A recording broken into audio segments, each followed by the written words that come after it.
We're going to the border. Just spoke to some of my friends in Arizona. We have tremendous support. The Republicans are extremely united.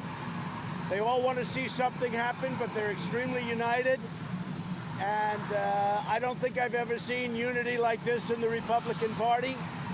The media, which I call the opposition party, a lot of the media, in coordination with the Democrats, they're not talking about the Democrats folding. For instance, this morning, a number of people came out and said, you do need very strong border security, and that includes a wall or whatever it is.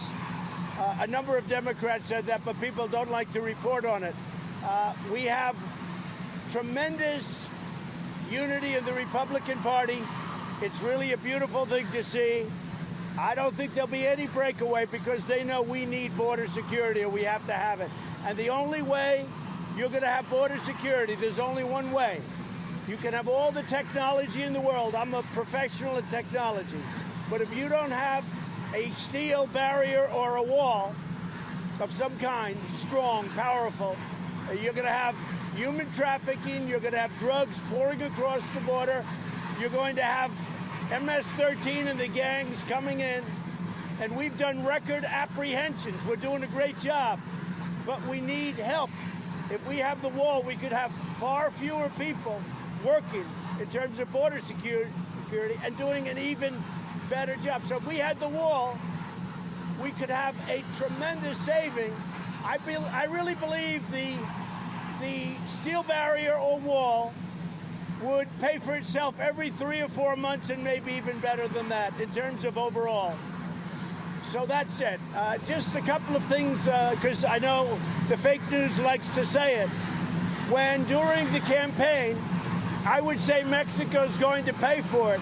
Obviously, I never said this, and I never meant they're going to write out a check.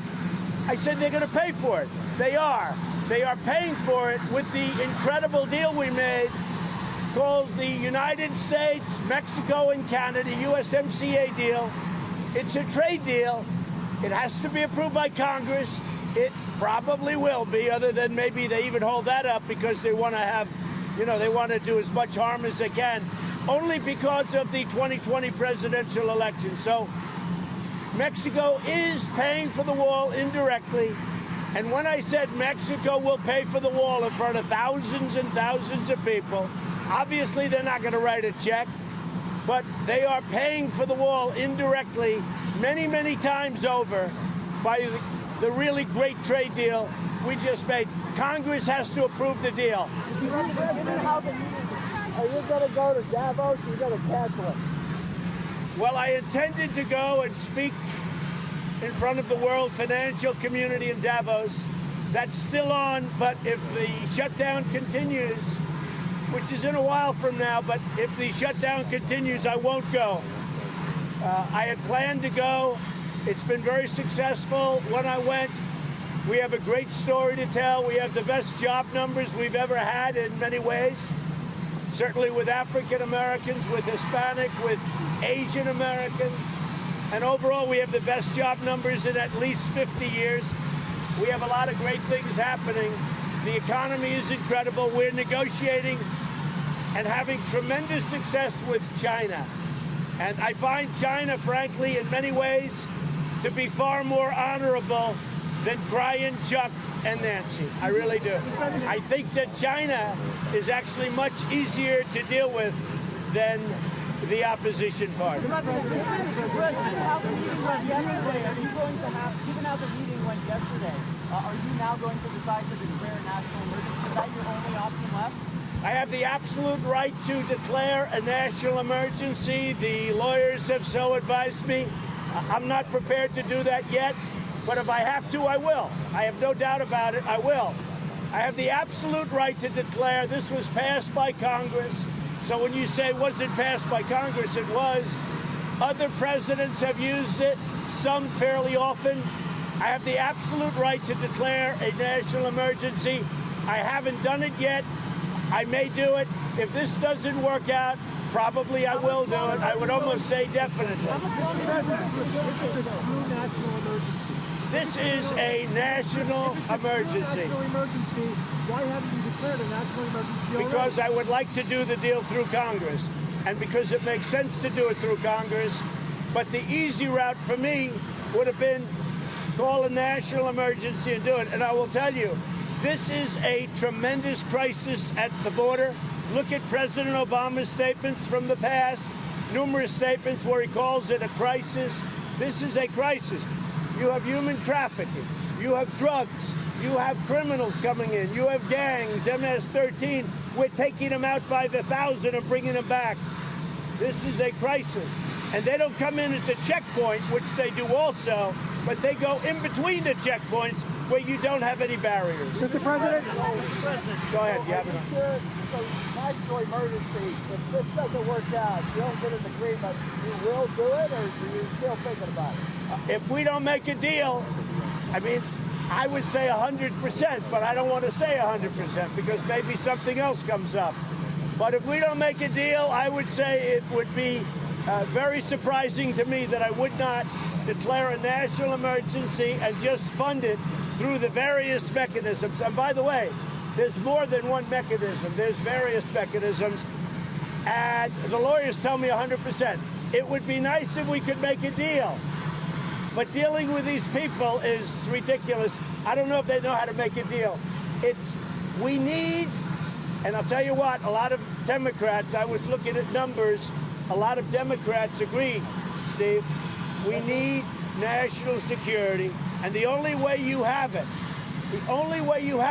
is you have to have a strong border. And the only way you have a strong border is you need a wall or you need some kind of a steel, go ahead, corridor. President, there are pictures this morning. Steve, you need a steel barrier.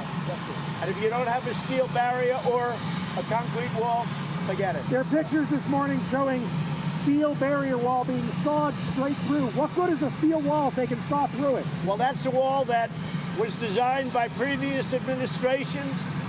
There's nothing that can't be penetrated, but you fix it.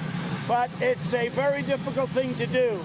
But that's a wall, and they have other walls. We have many walls under consideration. Even concrete. There's acid that can go through concrete. But what you do is you fix it. And it very much limits. It's very, very hard. The wall that we're doing is very, very hard to penetrate. Mr. President, you walked out on the Democrats. Are you going to bring them back? How can you get a deal if you're not talking? Well, the news incorrectly reported because I said, well, if we go back and everything's peachy-dory and you say we'll talk over 30 days, at the end of 30 days, are you going to give us great border security, which includes a wall or a steel barrier? She said no. I didn't pound on tables. I didn't raise my voice.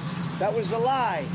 What you should do is give them Pinocchios, because if you ask Mike Pence and you ask Kevin McCarthy, you ask anybody in the room, they will say, because I know if I do that, you're going to report it. But you guys report it anyway because you're fake news. But let me just tell you something.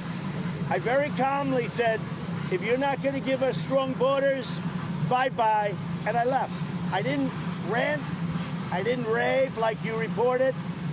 I mean, some of the newspapers, and then Schumer always has his standard lie.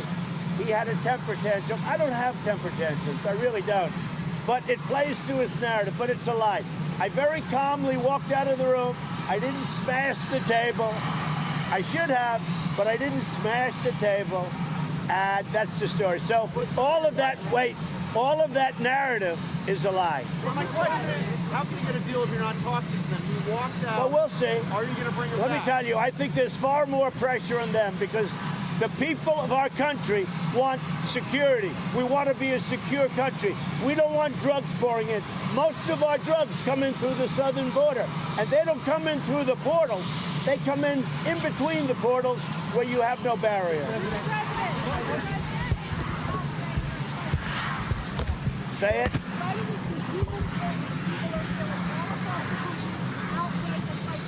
Well, you know who has more human pain? The parents of people who had children killed by an illegal immigrant that should have never been in the country. You know who has more human pain? The husband that lost the wife or the wife that lost the husband. to an illegal immigrant that came in 5 or 6 times that shouldn't be here. That's the human pain. And the people that will be paid, but maybe a little bit later, those people, many of them are on my side. They want to see border security. And by the way, NBC may be the most dishonest reporters of all time.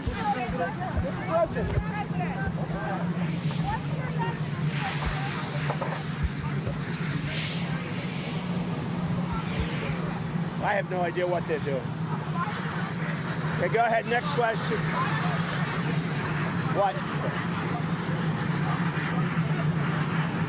I can't hear you.